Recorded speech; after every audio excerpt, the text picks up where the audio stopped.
Dear students, जो आज हम टॉपिक पढ़ने वाले हैं वो है SLO 9.1.6 और 9.1.7। तो चलें स्टार्ट करते हैं। 9.1.6 describe good and bad conductors of heat with examples. हमने क्या करना है, गुड कंडक्टर और बैड कंडक्टर को एक्सप्लेन करना है। तो पहले हम आंसर देंगे SLO 9.1.6 का। तो चलें आंसर, ये इसकी 2-3 लाइन जो लिखी हुई हैं ये इसका आंसर है।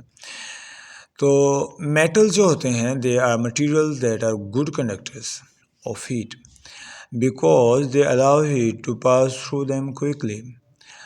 अब वो वाले मटेरियल्स जो कि मेटल्स हैं they are very good conductors. For example हम गोल्ड की बात कर लें, silver, copper, iron, they all are very good conductors of heat because they are metals and they easily current pass करते हैं या हीट पास करते हैं।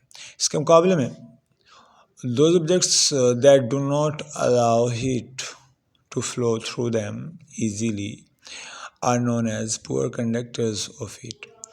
अब वो मटेरियल्स जो इसके मुकाबले में जो हीट को इजीली पास होने नहीं देते उनको हम बैड कंडक्टर बोलते हैं। Some examples of poor conductors of heat are given here. For example poor conductor में सबसे पहले वुड है, ठीक है। दूसरे नंबर पे रबड़ कर लें, प्लास्टिक है, इसके अलावा कॉटन, कागज़, ये पेजेस वगैरह।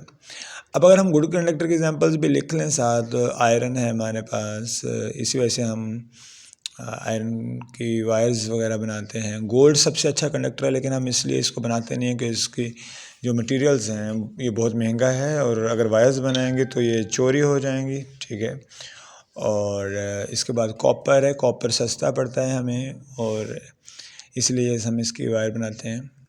सिल्वर है, सिल्वर के हम बाउल्स यूज़ करते हैं फ्रिजों में बर्फ़ जमाने के लिए। इसके मुकाबले में अगर हम प्लास्टिक यूज़ करें तो उसमें जल्दी बर्फ़ नहीं जमेगी। सिल्वर के मुकाबले में सिल्वर 6 घंटों में जमा देता है, तो प्लास्टिक 2-3 दिन ले जाएगी, ठीक है, because that it is bad conductor. तो ये दोनों में थोड़ा सा फ़र्क था कि silver is a good conductor of heat, ठीक है, और जो प्लास्टिक है वो बैड कंडक्टर है। अब हम चलते हैं 9.1.7 के ऊपर। उसमें हमने क्या करना है, डिस्क्राइब करने हैं uses of good and bad conductor. मतलब हमने कुछ एप्लीकेशंस बतानी है गुड कंडक्टर की और बैड कंडक्टर की, ठीक है, कि डेली लाइफ में कहाँ कहाँ हम good conductor bad conductor use करते हैं, ठीक है। तो चलें स्टार्ट करते हैं अब SLO 9.1.7। तो good conductors like copper are use to make cooling coils of air conditioners and refrigerators। आपने देखा होगा कि फ्रिजों के अंदर या रेफ्रिजरेटर्स के अंदर क्या होता है कि पतली पतली सी बनी होती हैं लकीरें टाइप, वो मतलब ट्यूब्स लगी होती हैं, ठीक है। वो कॉपर की बनी होती हैं या समटाइम्स सिल्वर की बनी होती हैं because they are good conductor of heat.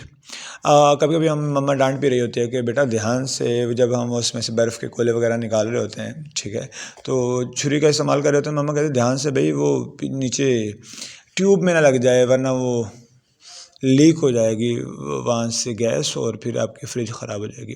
तो गुड कंडक्टर्स की अगर हम दूसरी एग्जांपल की बात करें, इलेक्ट्रिकल आयरन आपके घर में इस्त्री होती है, उसमें हीटिंग एलिमेंट होता है, लेकिन जो कपड़े इस्त्री करने के लिए जहाँ से आप टच कर रहे होते हैं कपड़े, वो जो बेस बनी होती है वो इलेक्ट्रिकल आयरन की गुड कंडक्टर की बनी होती है। इसी तरह सोलर हीटिंग पाइप्स होते हैं जो कि स्पेशली कश्मीर साइड के लोग यूज़ करते हैं पानी को गर्म करने के लिए। पानी की टंकी के साथ पतले पतले पाइप्स लगे होते हैं जहाँ से करंट वो आपका वाटर पास हो रहा होता है। और इसी तरह फैक्ट्रीज़ में या पावर हाउसेस में भी बॉयलर्स यूज़ किए जाते हैं जो हीट धूप को इस्तेमाल करते हैं हीट ट्रांसफ़र करने के लिए, ठीक है।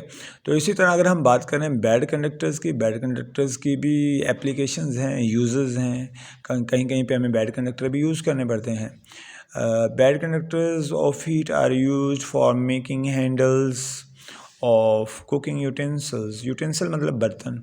जो आपके घरों में कुकिंग के बर्तन हैं उनके जो हैंडल वगैरह होते हैं मोस्टली या तो वो प्लास्टिक के बने होते हैं या फिर लकड़ी के बने होते हैं। वो इसलिए बनाते हैं ताकि वो आपके हाथ तक हीट ना पहुँचे। इस तरह ग्लास है या वूल है, foam are used in ice boxes and refrigerators. अच्छा, आइस बॉक्सेस जहाँ पे हम बर्फ़ जमाते हैं, ठीक है, या रेफ्रिजरेटर्स की बात कर लें या आपके पास इसके अलावा थर्मोस होता है घर में या वाटर कूलर होता है, कभी वो टूट जाए तो आप उसमें से देखना है, उसमें से प्लास्टिक निकलती है, फोम निकलती है। वो फोम, इसी वजह से इनका वज़न नहीं होता, वाटर कूलर इतना भारी नहीं होता क्योंकि उसमें फोम डाला हुआ था। फोम क्या करता है, प्रिवेंट करता है हीट को। या थर्मोस की बात कर लें, उसमें भी सेम सीन होता है। तो ना तो वो हीट को अंदर जाने देता है उस मटेरियल के, और ना ही हीट बाहर आने देता है, ठीक है। तो वो स्टॉप करता है heat from flowing from outside और इनसाइड। तो these are the examples of bad conductor. I hope आप लोगों को समझ आई होंगी, अगर नहीं है तो आप कमेंट करें।